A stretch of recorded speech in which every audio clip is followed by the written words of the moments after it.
we're going to talk about something pretty cool when it comes to how you're going to grow your business. I think a lot of folks trying to grow their coffee businesses are always thinking about, the things that are, I would say the things that they look at their business and say, where are we not succeeding? Instead of really looking at their business and say, no, where are we actually killing it? And how can we kill it even harder? And I think that today is one of those rare topics where we're going to take some time. We're going to look at an opportunity to make money can oftentimes be wrapped in some place you're already making money, because why change your traffic pattern if you can just increase the traffic pattern you've got by increasing your car times? So today we're going to talk about car times with the amazing Ben Clatterbuck and Drew Moody. We've got tools, we've got techniques. Ben, I don't want to rob your glory. I don't want to rob your thunder. I'm going to drop the Slido link just because I'm fast like that. And then I'm just going to leave it with you to take us from here. Yes, car times. Car times are, they're so important. They're important to everything. They're just as important. Like if you ever go to a restaurant, they've got ticket times for restaurants. Right. If you go to a nice restaurant, the head chef in the back is, being a drill sergeant on making sure people are getting orders out as fast as possible. There's a reason for that. The more orders you get out, the more you can produce for people coming in. Same thing with coffee. Just because, those people are coming through a drive-through lane instead of coming in and sitting down, doesn't mean you shouldn't be tracking and trying to make those orders go as quickly as possible. So car times are, exactly that. The faster your car times are, the more you can do with the cars that are in your parking lot. And honestly, get more cars in your parking lot, which means more dollars, more revenue, more everything. It's just more everything. You can't create more hours in the day. You can create more cars in your lot. And you can't create longer queues, right? Like you're kind of set with the queues that you've got. So the best thing you can do for yourself as you're at high times is get your cars through there so you can queue up the number of cars that you can max your queue with. Exactly. Yeah. If you're in a poor location and you opened a location before listening to our previous Coffee Experts Club about finding your ideal location, go ahead. A few times. Like we've had some locations that the queue lane was just, it was not enough. The 395 location, that drive-through lane was just, it was a nightmare because I think we could fit 8 or so cars in there, but it jutted right up against a highway. Yep. And a fast moving, highway through Kennewick. And so if it ever slowed down and it stopped that, people couldn't get in. They just zoom on by. So for us, it was extremely important to have fast car times so that we could keep at least an opening for another car to pull into the lot. So super important. One of the biggest things obviously to go over is what is a good car time? What's a bad car time? I would say what we put into practice was a good car time is a minute 30 or lower. A great car time would be a minute or sub a minute. We found really that the minute 30 is sort of like the furthest you can go before people start getting angry in your line. Because once you have, 8, 9, 10 cars in line, a minute and a half begins to exponentially increase for the last person in the line. It's like my credit card income. It's like my credit card income. Right? It starts compounding. Bigger nightmare, the bigger and bigger the amount gets. Yeah. It's true though. Like that person, and that's where you get those complaints where like, I sat in line for 20 minutes for a cup of coffee. And then you're, what, 20 minutes? How are they in line for 20 minutes? There was only like 6 or 7 cars in line. But it's because that back person, the minute they pull in, 2 minutes, 3 minutes a car, and it's just stretching out forever. And nobody likes sitting in it. That's why you go through the drive-thru, is for it to be fast. You don't go through a drive-thru to sit there for half an hour, especially if you're just getting like a brewed coffee. The last thing you're gonna get that brewed coffee and be like, this was a waste of my day. It really puts a bad taste in my mouth. Yeah. So do you, and maybe just to clarify when we're talking about, so when they hit the window, right? Is that when the timer starts? Yeah, correct. So if you're for us, it's always been the second they hit the drive-through window to the second they leave, because that's really all the transaction time that you have for them. And going back to a restaurant, it would be from the time that you sat down at the table, from the time that you left.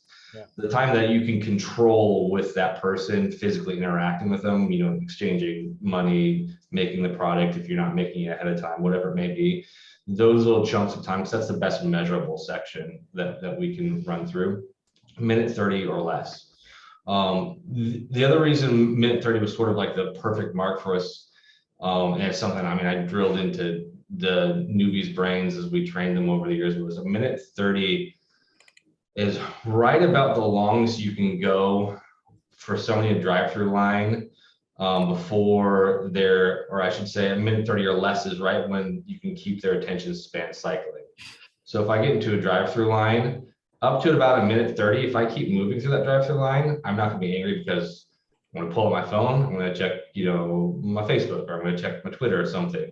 Right up. Only if you're Drew. Oh, Drew does. Anyway, go ahead. Keep going. But right up to about minute 30, people start looking up from their phones going, what is taking so long?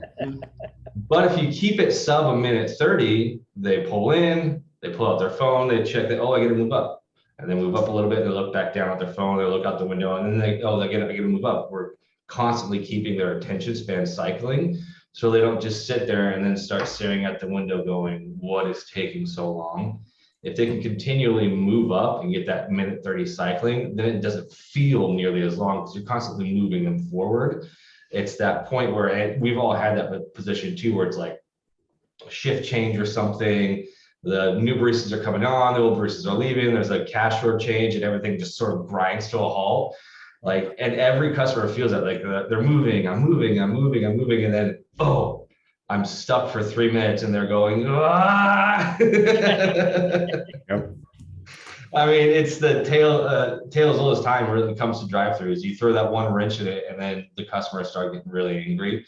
So as long as you can keep that cycle going, a minute 30 or less, or a minute 30 or less, they don't get a chance to really engage with being angry about how long it's taken. And that's when even too a 15-minute or a 15 car, 20 car line can move really quickly. And people are like, yeah, I didn't feel like I stayed in the line at all. And they're super happy to get their drink. They're on their way. And experience is gonna pull down your brand just as much as a bad product would.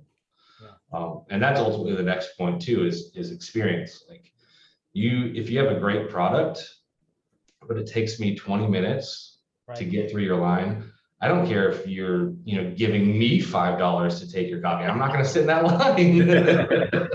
You could literally pay me to come get a cup of coffee, and if I have to sit there for 30 minutes, I'm going to say no. It doesn't matter how good your product is, doesn't matter how great your people are. If the experience of that drive-through lane is horrible, it's going to be empty. And so weighing that along with your product is, you should weigh them both evenly, at least in my opinion, when it comes to the drive-through lane. Same thing with the in-house. I would say if you have a cafe, you want to make sure that those people are moving through your in-house line just as quickly. It's a lot easier to realize that people aren't happy because you have to look over and they're staring at you at the face, like scowling because their order is taking so long. The drive-through lane, not so much. That's why having a car timer and keeping track of those times is super important. Drew, I know you've dealt with baristas over the years in car times. What would you say is the biggest issue most baristas have when it comes to tracking their car times or getting their cars out fast enough? In my experience, it could be, there's many things that could distract a barista during that minute and a half. Two of the biggest ones are engaging with the customer, because a lot of it, is the face-to-face value. So we try to keep one person always talking to the customer, which is one of our, unwritten rules that we eventually wrote down. Never turn your back and be able to work at the same time. Right. So the engaging with the customer, you get lost in a conversation. If you see somebody all the time, they're coming through, it's like they're your friends, you want to ask about their dog and, their cousin's birthday party and what they did last weekend. And they want to talk all day. So if you don't have the timer in your face, really knowing exactly what how long you're taking, that's one big thing. And another one is order of operations. So in what order baristas are doing, the process of making each drink or all 5 drinks, where they need to go first. How do we cut down on the amount of steps they have to take to get the product from point A to point B out the window to the customer? So chatting with guests and then order of operations and the amount of steps you got to take to make that drink. And I feel like big picture in all that of both those things, I think those are 2 awesome examples and things that are like end over end, same problem every time. Do you guys think like big overarching though is just awareness? I think a lot of times that baristas just aren't thinking about it the way that you want them to be thinking. And a Oh, lot for of sure. times, if you don't give them the awareness of it, then they're thinking they're doing you the best damn job in the world because they just talked to that guy for 20 minutes in your window. Yeah. They think they just gave that guy the best customer experience ever, instead of realizing, no, you just hosed down one of our high hours by burning 20 minutes with the guy that you just talked to making his latte. But go ahead, Ben. I don't mean to rob the No, that's right on. Like it's, if you've never worked coffee or worked, sort of that sort of food service industry, it's hard to explain, but you get time warped. Like time gets either stretched or gets shortened when you're on bar. And so yeah, you could just pull 5 shots, like, man, I'm moving so fast, his car's going out, and you look over and it's the same guy sitting there. You're like, why is he still here? And he's waiting on a blended drink that you forgot you left on the counter back there. So awareness is a huge thing, and especially with how like fast and go coffee is. It's super easy for baristas to get tunnel vision into what they're doing and not having that, situational awareness we should always talk to them about on what's going on around them. Like, can they still see that same car in line that hasn't moved for the last 4 minutes? Okay, why is that? Instead of like, they're steaming milk and like, oh, this is the best milk I've ever steamed in my life, except nobody's there to drink it. One of the other obvious and most important reasons to have good car times, to keep track of your times, is of course more cars equals more dollars. That's really what it boils down to. If you have 2-minute car time, say it's a busy hour and you're rocking a steady 2 minutes a car, that means you're getting 30 cars in your drive-through line an hour, which is good. But if you had 1-minute car times, you've just doubled your revenue in 1 hour. You can get 60 cars through that, through that line. That's pretty substantial for not really increasing anything else other than the speed in which you're able to get your product out. Like, there's not a lot of businesses where you can say, I'm just going to move more quickly and double my revenue out of nowhere. And the thing about it is as those cars are moving through, you also have to think of like, customer habits. If I go through your drive-through line 3, 4, 5 times, and it's taking 2 minutes, I'm going to get used to that. I'm going to get used to how long it's taking. And if I come by on my normal, drive to work and I see that there's 10 cars in your line, and I go, I'm not going to have time for that. Yep. But if I'm used to getting through there a minute 30, 45 seconds, I'm used to it going fast. I go, 10 cars in line, I know I'll get through it quickly. I can pop in. And so in that sense, you're actually encouraging people when they see a line to actually get into the line because they know it's going to go quickly. Versus if you've got those 2-minute car times, they see the line, they go, no, I have to weigh my options. No, I'm late for work, I can't help it. And then your revenue again is reduced because you're effectively encouraging people either to come into your line or not come into your line. Faster you are, the more you encourage them to come in. We're creating habits, right? So I think that you're subconsciously plugging things into people's mind to talk themselves out of you becoming their daily habit. Exactly. And if they're not those raving customers of yours, which I mean, you've got your regulars, but I would say a good at least 50% of your customers are not going to be, I'm a diehard your shop. Right. Like if I see that line, I know it's usually takes a while. I'm like, I guess I'm going to go to Starbucks down the street, or one of the Dutch Bros, or whatever your competitor is that you're most likely right next to. So yeah, it's subliminally and subconsciously encouraging them to go, it's okay to stop in. I might be late, it's okay to stop in. I might be late, it's okay to go in. And you're increasing that revenue line, increasing the cars coming through, and just creating more in the end revenue for yourself when it comes to or having fast car times. I think it's amazing too when it comes to like what we're triggering in people. Like this is a lame example, but I one time I took my kids to this like birthday party, and it was a couple hours south of me, and I realized I hadn't gotten an oil change, and I dropped them off at this birthday party, and I saw there was a place that was one of those quick change oil places where you pull in and they change your oil while you're sitting in your car. And that place was so damn fast. Like they were so quick to get me in and out of that place. Every time I think of quick, they're always the example that comes to mind. And I just think if you can begin to embed that in people's brain of every time I come through this place, these people are so damn quick, like that's only going to generate them hitting you more often because their subconscious is telling them they can get you in and out of there pretty quick. So I think it's crazy when you think about mental programming. Yeah, I mean, people are constantly, especially on the way to work, weighing the pros and cons. Yeah. Should I drive this way to work? Should I drive that way? Is the bridge going to be faster or should I take the tunnel? Can I get here for coffee because it's gonna be faster, or do I have to go here because it's gonna be faster? So you would want to always be on the positive side of their decision making. And if you can position your location, your business always on the positive side of their decision making, whether it's through a great product, great customer service, or a great experience to the drive-through, then they're more likely to always pick your location over, a Dutch Bros or a Starbucks, even if, it was sort of always the unspoken kind of rule with us. And I guess not rule, but unspoken idea that even if this customer, even if we make their drink wrong, our customer service and their experience in the drive-through is gonna have them come back. Happen over and over and over and over again. The barista would give them a drink that had vanilla instead of hazelnut, and they would come right back around in line, and they'd sit through the line again and go, I think you made a mistake. It's no big deal. I love you guys. You're my favorite baristas. Can you just make me a new one? And make up a new one real fast, and there they go. So it's great to have all three, but if two are really strong and another third that you're still working on, those two can really outshine and again keep you on the positive side of people's decision making and keep them coming through your location as you're building up either your product line or you're working with your baristas on being better customer service people. Maybe accountability too, we kind of touched on when it comes to tracking your car times. Again, baristas aren't going to pay attention, especially 18-year-old baristas. Like their brains are still mushy. So if you tell them to make sure they pay attention to pulling good shots, that's about all they're going to really pay attention to. like telling them to pay attention to shots and milk and make sure your car times are good. Like that's a lot for young, especially first jobbers or minimum wagers kids to keep track of.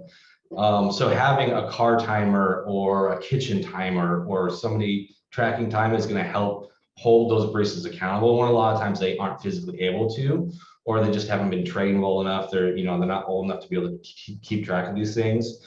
Some of it you kind of have to empower your team to be able to do what you want. I mean, the last thing you want to do is be like, why are your car time so slow? And they're like, we don't know how to keep track of it. Mm-hmm. It's your fault. Because it really is. I mean, I've been in that spot too, where it's like the big boss comes around, it's like, what's taking so long? I'm like, I don't know. I feel like I'm working really fast. Mm-hmm. But it's just not, because you have no ability to be aware of it. So giving them a tool to be able to be accountable and aware of what those times are, and even just coaching them on why it's important, it gives them a lot to be able to succeed for your business, especially as kids. I know, Drew, you did a lot with young baristas and sort of coaching them how to keep track of their car times and coaching them why they're important.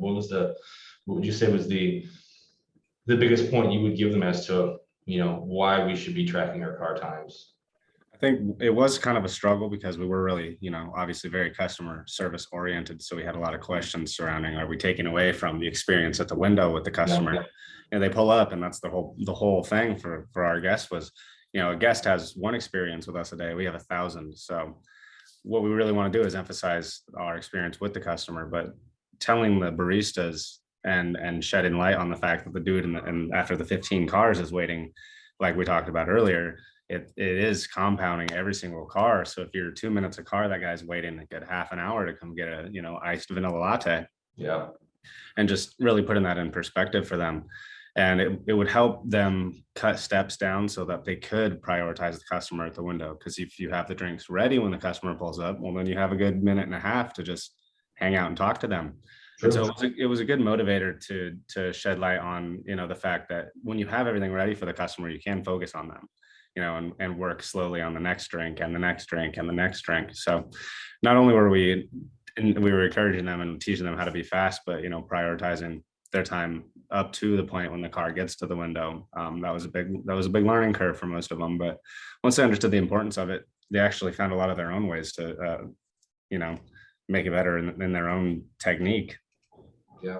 I think, too, realistically, I think there is the whole piece too of, they make us more money, but they also increase their opportunity for tips, right? The more cars they push through that drive, it can be a lucrative thing for them as well too. So some of it just comes back to that whole speed and experience, but also like it's a win-win for everybody, right? Like if we can get customers through here faster, they're going to come here more frequently, and more likely to give you better tips, right? I'm going to always tip. If I know somebody's hustling and they got me out there faster, I'm so much more likely to tip than all of us have been in those situations where we've been in line for 8 minutes and I'm just like, the hell I am. Like, I'm not kidding. I just got to get out of here, so. Yeah, that's so true. I mean, that doesn't even, that just even gives light to, their incentive matrix, all the benefits of boasting they have going on the back end if they're pushing more revenue through their store, let alone tips. It really is, it's a win-win for everybody. We used to always tell people too, was like the one thing you give your customer is their time back. And you realize that, like, once you give the customer like the decision on how they want to spend their time, they can decide to spend that extra time with you at the window and, chat about, grandpa's, whatever fishing trip. But a lot of times they'll decide, no, I have to get to work. And the last thing that you want to do is make that decision for them by having a slower car time or something like that. Because the last thing you want is that, 3-minute car time. And now Sally Joe's late to work, Sally Joe gets fired and she blames your barista and you lose a customer. Like, that's the worst case scenario. But it's all about giving that customer their time back. Again, encouraging them to think of your business in their positive decision making when they're deciding what they're going to do that morning. So super important. A few tools for tracking car times. I mean, there's the easiest method, one we used for the longest time, and that was a kitchen timer. Every coffee shop has kitchen timers for timing their shots. Hopefully you do. And for the longest time, we just grab those little fridge, timers and start, stop, stick on the machine and start, stop. That's great. That's a tool for giving your employees and your baristas awareness to how long they're taking. They start the timer, they start it and stop it through each car. I would say baseline bare minimum. Give them some sort of tool to track how long this transaction is taking. Because otherwise they're just guessing and then accountability is gone. From there, you want to step it up into a tool where you can actually track that as well, or you have a way of relaying that information or gathering that information, how long they're taking and what's going on. So a tool we use, and I guess I can share my screen now. If I could so be allowed. Oh man, I guess I'll be generous. Dang it. Go ahead, Ben. The tool we settled on after, when did we start implementing Zoom? That was 2017. Yeah, 2017 about. Yeah, so it only took us about 8 years or so. Was called Zoom. It's through HME, not Zoom, so you can talk to your people, but Zoom is the company that runs these drive-through timers. And they're a great system. We settled on these ones just because they were the best price for the bang for the buck, right, Aaron? Yeah, we vetted like 3 or 4 different solutions, and there was a couple of different ones out there, but this one was just the simplest, cleanest, and best bang for the buck that we could find at the time. Yeah, and it's really simple. They drop a sensor at your window. They actually drop 2, I believe. Yeah. One towards the back of your drive-through line and one at your window. So you can track, if you're wanting to track, say your order menu is here, you want to track the start time here, or if you just want to track the start time at the window. But they drop a sensor and it kicks off the second that car hits it. And then when the car leaves that sensor, it caps the time and it gives the baristas working. This is a little more complicated view, but you can have, a lot of times what we had was just a giant number right here. That was the time of that car. So it was like a giant, number counting up as the seconds go on, and they could literally look up and see in big red, numbers, minute 58 seconds, minute 59 seconds. And we color coded it so that anything up to a minute 30 was green, they knew they were good. Anything beyond a minute 30 was yellow. And once they hit 2-minute mark, it was like red. Get this person out of here, have them drive around to the front and then run their drinks out to them, whatever it takes. But it was like big red flashing, like this is too long. But it was like a tool. They didn't have to like think about having to start and stop a timer, because that was always an issue. Like timer, that little kitchen timer is great, but you got to have a barista who's aware enough to hit start and stop all the time. Mm-hmm. If that's your manager in the morning, that's sort of taking away from their working the rest of the bar. So having this front and center was great for them to be able to just glance up and look at quick glances. The other great thing about this is it's cloud-based. So as a manager or a regional manager, if a manager's not there, say it's manager's day off, you could jump on your phone, you could jump on a laptop anywhere and pull up this timer and track your drive-through in real time, which is super handy. We have jokes about people tracking real-time timers over the years, but ideally, you say you're a manager, you peek in during the afternoon. I'm gone for the day. Right. I've got my shift leads in charge. I'm just going to peek on their time, see how they're doing. Oh, that was a 5-minute car. What's going on? Or that was a 30-second car. Holy crap, they're doing awesome right now. And it's just a way for you to gather data about how your team is performing, just like, you would gather that data from a kitchen or anywhere else. And for our upper management level, we could see then timers for the whole company, which was really cool to be able to jump on a Tuesday morning. You could see a lineup of times of cars and how they're rolling out, how quickly the barista is doing. You can very quickly from a macro view see, okay, which are my fastest shops, which are my slowest locations, which locations need some more coaching on how to speed up, or which locations maybe there's an issue with how their bar was set up, like Drew was saying, the operational flow of their drink making. Some of the locations that we had were, especially the early locations, were set up a little weird. Like the baristas having to, go around another barista to get to the energy drinks, and then take 4 steps over here to get to a blender. And it was just like they lost time just in the transition of one station to another. And having data from that timer can tell us, okay, so this location is the slowest. Its bar is set up like this. This location is the fastest. Its bar is set up like this. Maybe we should copy that bar whenever we open a new location and not copy the really slow bar style. Again, great information to have if you're looking to open new locations. If you've got 4 or 5 locations already and you can see which location is the fastest, that's the location that you want to replicate into any new location that you're doing, whether that's staffing, the shape of the bar, where the products are placed for the baristas. If you can use that data, it's great. But if you don't have it, you're constantly, guessing and trying to, okay, which one's the fastest? Trying to gather information from hearsay from your managers if they're tracking it. So this tool goes a long way. You get a lot of return on your investment with these tools, I would say, especially as you get to multiple locations. I mean, realistically too, the reality is that until you make metric something that you're consistently tracking, our brain is like, it loses details, right? Like we think we remember things a certain way, but the danger of that can be just because you think you remember it that way isn't always true. Sometimes your brain is lying to you. Sometimes you can be influenced by fear. Sometimes you can be influenced by bias. Sometimes you can be influenced by your own experience, and you can assume that that is what is the rule of thumb across the board instead of, no, this is a very metric decision that we're making right now. The reason why we suggest that this workflow is implemented downstream at other locations is because their car times are the best because they take fewer steps. I know even on the flip side, when we opened up Kennedy and we remember that was the first one we did 2 Zooms, like we did 2 drive-throughs with Zoom in it. I feel like that was when we decided we're not opening 2-sided locations.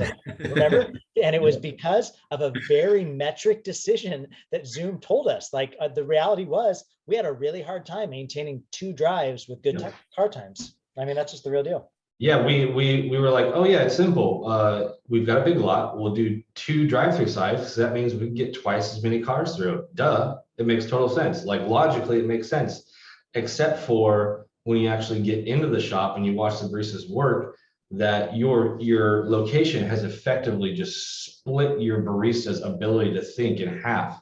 And so now, instead of all cars going through at a minute 30, one side is going through to the minute 30 and the other side is going through at 3 minutes a car.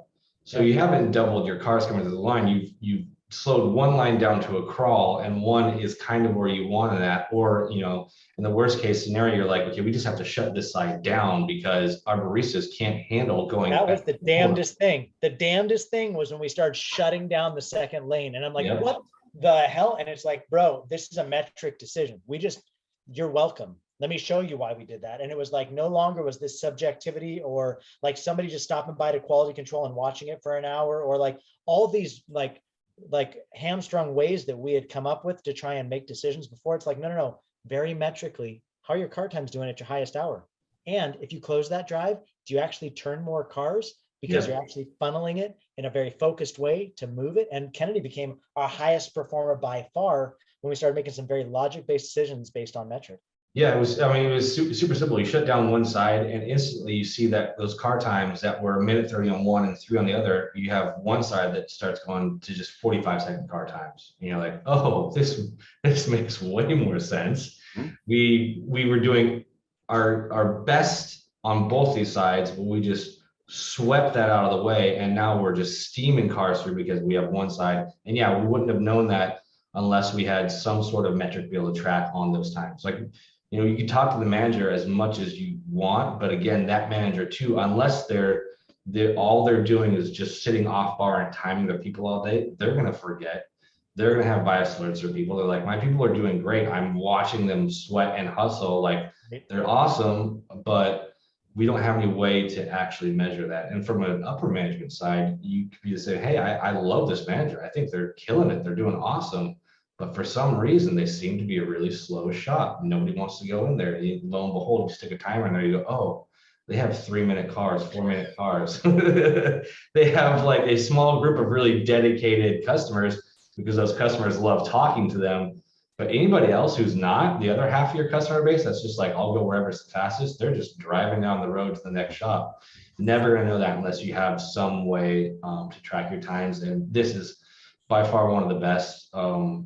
Like it was, like you said, Aaron, one of the best price. I think it was 3 to 4K is what you had. Yeah, 3 to 4K.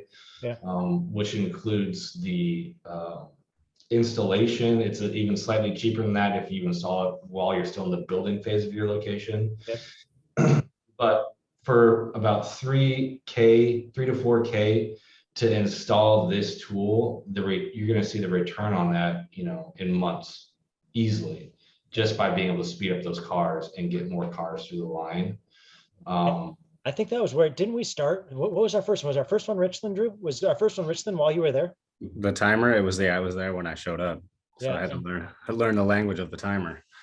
And I think, I mean, I feel like that first one that we installed, Ben, I felt, you know, was like Wes always had like these ideas that he wanted to try, you know, and so we tried it, not really knowing what was going to come of it. But I think that first month that we installed that first Zoom, we saw like car time start really dropping because we really had like, we could put the screws to people now, right? Like what we had always assumed, or it was like shoot from the hip. We're going to talk about some like freer choices if you don't want to spend 3 to 4K, but like we had tried the free decisions up to that point and it was so hit and miss. But by the time we made it metric, I feel like that the car times start dropping so fast. Wes was like, yes, we need to keep putting those in. Like, and then it was like a $3,000 or $4,000 decision was like a no brainer. Like Ben said, if you can just translate that to cups, do you know how it's easy it is to grow your sales 3 to 4K if you're moving through just a few more cups each day? Like that's pretty easy, pretty doable. That's like a 1-week decision if you are doing your car times right. So I think, Drew, I don't know if you want to talk about that for a minute, or maybe I don't want to steal your thunder, Ben, but even just like coaching from a coaching and gamifying perspective, I know that we eventually opened it up, not just to each store, but where the cloud could actually, you could see other people's times and you could kind of game it a little bit. Yeah, I remember one of our oldest locations that we were having problems with for a long time, car times, and it was always double-sided from day one. It was always double-sided and we did everything we possibly could. And then we were timing their cars and we're like, we just need to shut down a side, and all of the problems were fixed. Well, all the car time problems were fixed. It's not a magical fix all, right? But it is a huge awareness around getting your cars in and out. And yeah, it took a long time to learn the value of it and to teach the value of it. But yeah, it was huge. The metrics are huge. I would say too, on the flip side, just from like a coaching and a disciplinary action standpoint, there were a lot of times we were harping on baristas in the afternoon and evenings for, you know, taking way too long. You know, a manager would come by and sit out in the car and time their cars. Like, why is that car taking so long? Or, you know, we'd be like, go faster, faster, faster. We don't realize that they took 5 minutes on this car, but that was because the customer wanted to sit there and chat with them and build that experience, which is good. That's great. Totally fine. It's when that car takes 5 minutes and there's 10 other cars in line that you have a problem. But an afternoon and evening, a closing shift where they're getting, it's the last 30 minutes and they haven't had a car in 30 minutes and one shows up, it takes 5-7 minutes. You don't want to harp on a barista for that because they're doing what you want them to do, creating customer experience and creating that connection. So this gave us a really good tool to measure that, because you can actually get a report at the end of the day for the entire raw data of your drive-through line. You can see how many cars came through at this hour, each time for the car. And I can look at, 8:30 at night, they had one car and that one car took 5 minutes. I'm gonna go, great, that barista was probably having an awesome conversation. Or, on the flip side, it was 8:30 at night and there was 12 cars. Each car took, 5 minutes. I'm like, no, this is bad. Get another closer in there or something. But it gives you so much data that you don't have to use in so many different ways to coach your team, to get them to where you want them to be, to get those car times to 1:30, under 1:30. You get coaching points on, okay, how does my running system work? How does my ordering system work? You're never going to know whether it's effective or not if you don't have a time to work off of.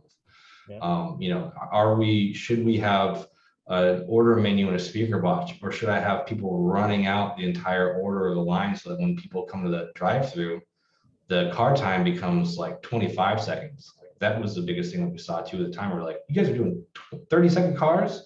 Like, yeah, that's because we have their drink ready. They give us money and then they leave. It's literally only 30 seconds.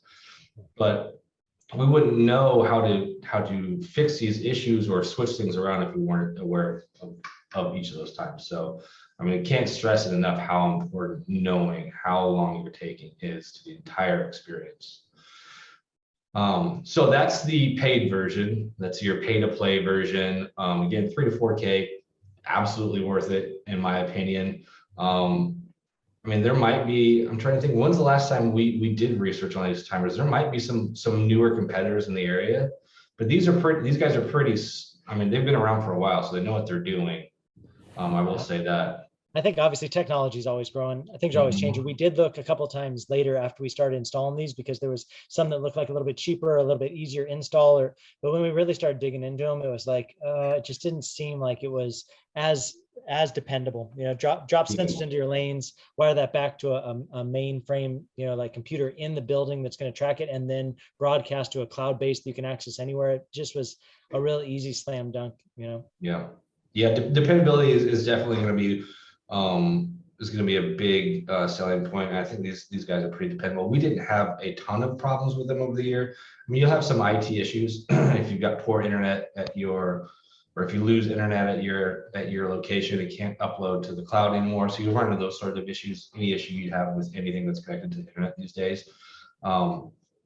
But the actual timer itself, even the barista sees, I don't think we ever had a problem with that. That's pretty analog. Because it's literally just wired to a sensor in the ground. It's just this sort of cloud side of it that can get squirrely sometimes, but even then the issues are minor. So highly recommend it. Okay, the cheaper version, the free-to-play version. Of course, we have the kitchen timer.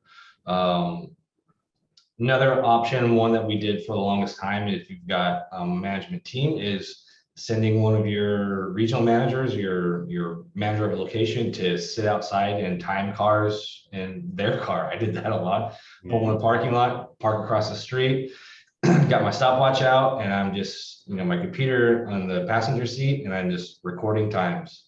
That car took 1:30, that car took 3:30. You can do that. Of course, it takes a lot of time out of your day, but it at least gives you an idea of what's happening. I would recommend doing that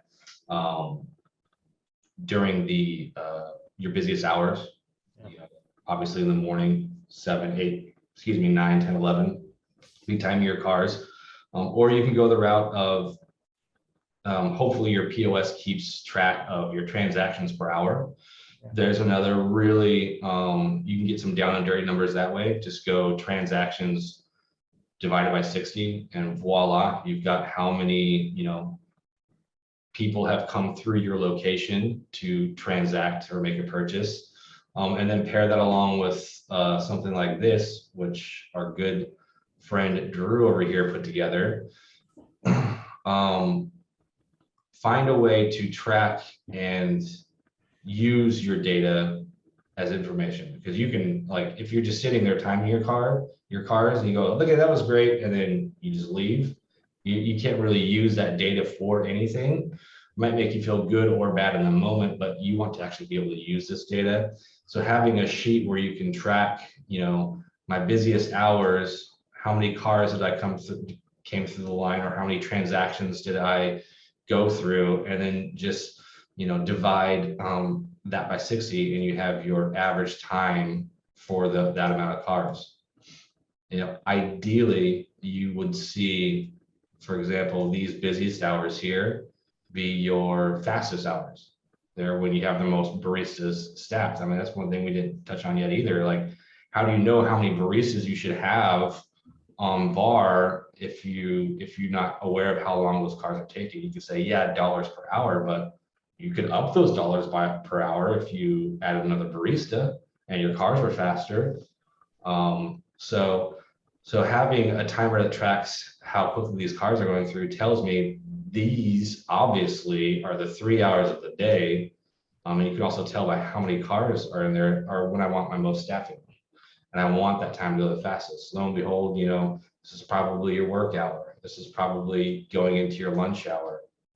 When people are driving back and forth the most, I want these times to be fastest, and they look like they pretty much are the fastest. We got really fast. Dang, 51 cars, average car time, just under 1.25 minutes. That's pretty dang good. Like, yeah. And if you notice that 7 o'clock there, that's about the best 7 o'clock there is. Mm-hmm. And I would guarantee you it's because of how fast those car times are. Mm-hmm. I mean, even here, 49 cars a minute, or a little over 1.25 minutes. If they were the same here, they probably could have eked out a few more cars there, hit 52, 53, 54. This goes to show just how easy it is to double your revenue, almost triple your revenue based off of your car time. Well, and I remember having back and forth conversations with Boss Man about staffing and never adding staffing. We never add staffing. We bare bones it and we do what we can. And getting to the point as just a barista being like, man, I'm working as fast as I can. I'm doing everything I know how to. We're running orders, and I cannot get these cars to go any faster. And using these metrics is a fantastic way to get the okay to add more staffing. And those baristas do pay for themselves pretty quickly.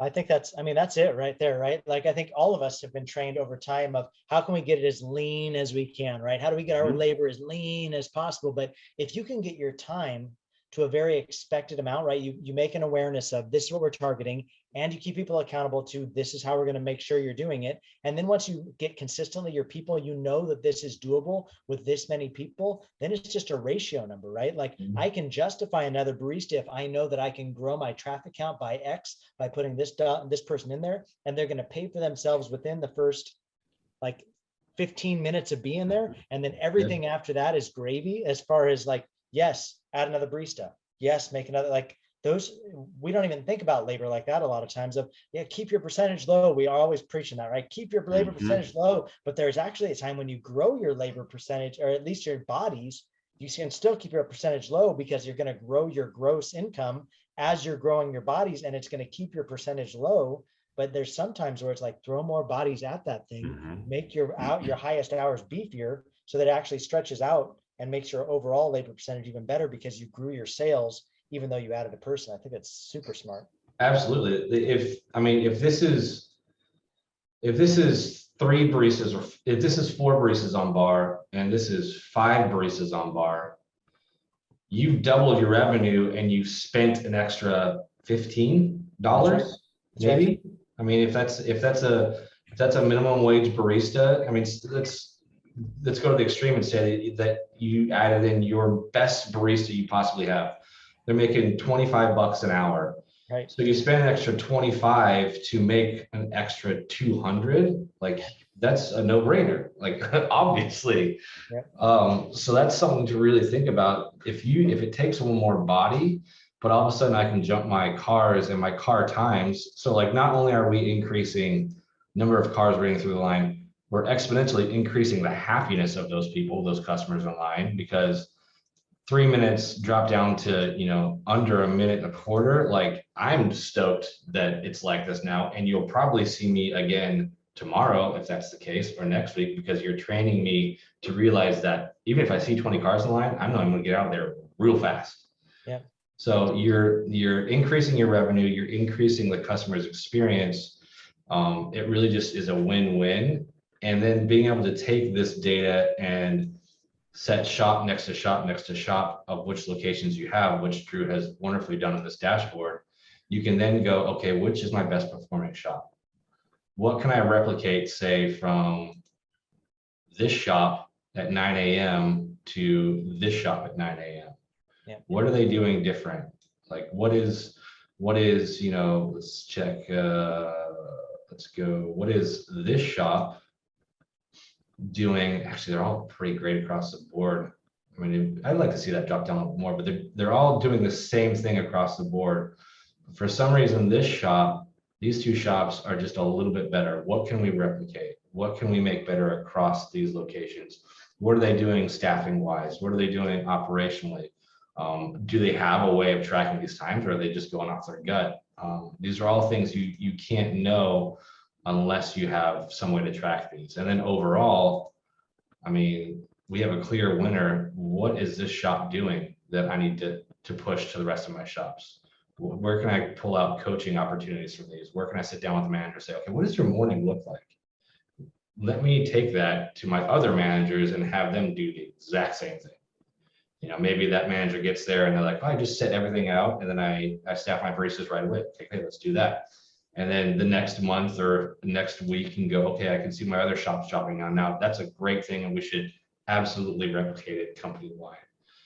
Just a few tools, a couple easy tools, and you can extremely expedite the efficiency of the rest of your company just by having your eyes on a few numbers and putting in a few average weekly car times. It's really that simple, and it's sort of like, why would you not want to increase your revenue that easily?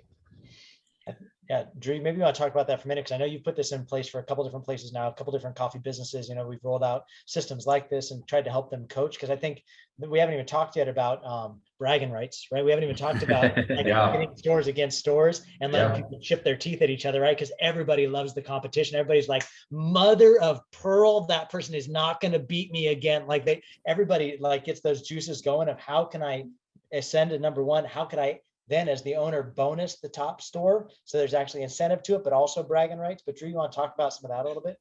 Yeah, what can happen with our managers is they're in their own world, they're in their own heads, they're in their stores all the time. If you don't have somebody checking on them, then they're basically floating out there on their own. And if they don't get a lot of critiques, then they just know their way of doing things. And then us, from a bird's eye view, we can have so much data, it becomes hard to find out exactly where to pull the good information from and place it into and replace the bad stuff that some people are doing. And so when you do have tools like this, and you can really drill down on specific lines and specific hours, specific car times, you get more creative because you can see exactly what's possible. And you can see where some are lacking, and you can go into those stores and, like Ben said, and check out exactly what that manager is doing. And even if the manager doesn't know that they're doing so good, you can tell, hey, you're doing great. Like, what is your thought process? Teach me so I can, replicate it at other stands. And just having that overall awareness around, we can do this. Like we see that we can do this, and we were doing this unconsciously. So let's replicate that to all the stores, and then let's do it better, because now we can work with intention because we have these tools. And so now we're not working from, in the dark, intuitively, just getting better naturally. We actually have tools in place as we can create like a stepping ladder of, okay, well, let's work on this first. Let's move the blending powder. Let's move the blenders across, or let's get a soda gun in here. There's innovative new ways that you don't think about unless you actually have these tools in front of you, and you have, the avenues to flex, your creativity in the working process. I think too, I would say just some practical techniques.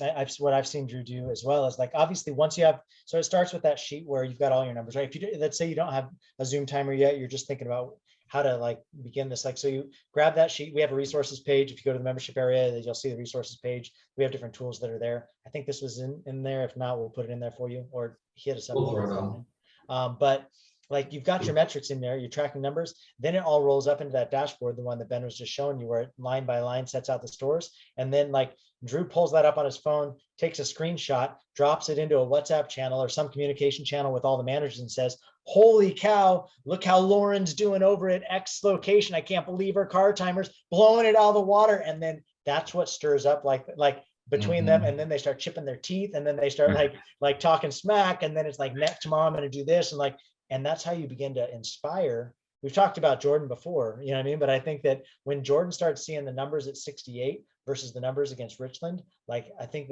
that's where it started inspiring. No, we can beat them. We can get better than that. But until you give them real metrics and real numbers, and like Drew said, get them out of their heads where all they're seeing is the problems of their baristas, right? When they come in as a manager, they know that there's drama between this barista and that barista. They're dreading coming into that. They know that this machine has been having some problem. They've been having to limp it along lately. They know that they're, sometimes their ordering is like, they've got all the stress of, is today an order day or not? Do I have to get my punches cleaned up for Ben or not? Or is he going to, give me a hard time about payroll? By that time, they're not even thinking about the most important thing, which is how damn fast are we getting people through our drive-through with the best customer experience possible? Because that's what's going to benefit everybody. That's going to raise, like rising tides lift all ships. Like the more cars we get in there, yeah, it's going to be more profitable for us as business owners, but also more beneficial for the baristas because they get better tips, have a better experience for the customer, and so they're going to be back more frequent on a more consistent basis. That's going to raise all of our pay. That's going to better success, going to open up new locations,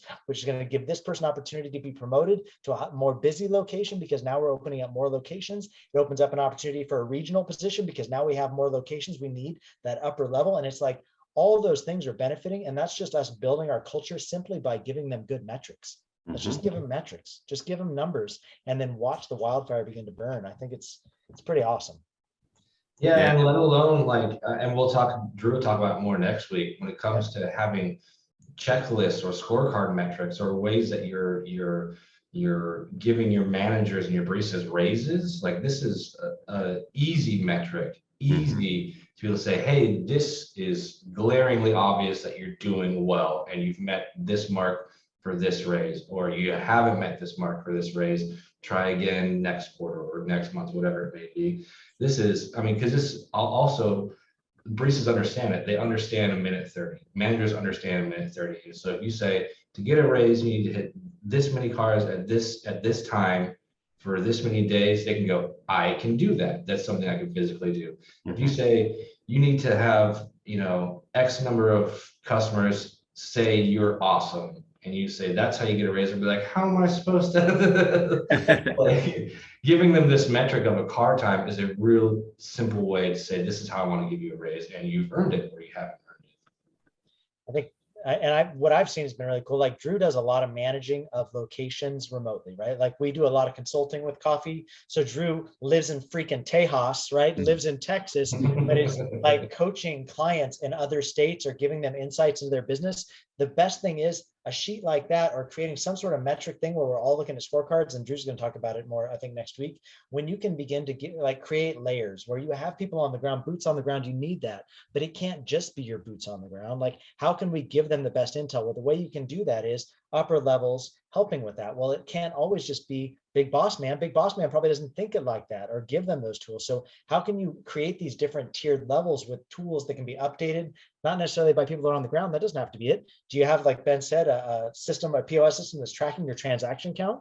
Like, do you have a system that's tracking your car times? Awesome. Do you know how well that Drew can coach people from 3,000 miles away by using remoting in, dropping it in, doing a Zoom call, doing whatever, giving them some rah, and you can watch your numbers grow just by putting a little bit of intention on the culture of your people and raising awareness and realizing your best achievers want to make you happy. Like, they don't want you to be bummed on them. So give them a way to make you happy, and then you get to be happy. And then they get to be happy. And then the whole store succeeds because everybody's happier because you've given them something to attain to. Don't you want to be happy? Drew, don't you want to be happy? Do you have anything you want to say to that?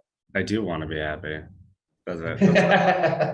No, there's also the benefit of teaching everybody to speak the same language around these problems. So instead of talking about the problem and bringing up the problem, we're talking about solutions and creating innovative ways to come to point B, where your manager at that store didn't even realize that's where we were going. And so when you bring it into the ballpark of, we're all speaking the same language, and that's intentionally bringing us to this other point of success with faster car times and more transactions and higher staffing and, higher levels of management and creating opportunity. When you all speak the same language, we could have probably built the Tower of Babel if we all spoke the same language. We didn't quite make it, so it increases your productivity and when we're all using similar terms. Stop beating your people, right? Like stop coming in there and waving your arms and getting crazy and yelling and screaming, making everybody uncomfortable, and like everybody's walking around on eggshells because they don't know when the next time is that you're going to come in pissed. Like, choose a system that you can begin to track metrically, and instead of beating your people, better your people. Promote the people that are succeeding. Give them something to achieve.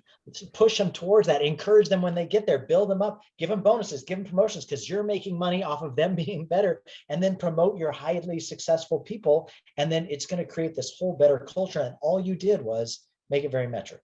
All you did was take the guesswork out of it. Don't make your people wonder what's making you pissed. Like, give them a good metric to chase. Make yourself happy by seeing that metric achieved, and then begin to promote people, bettering them. Like, don't beat them. Like, nobody wants to be beat on, like everybody just wants to succeed in what they're doing. So. Yep.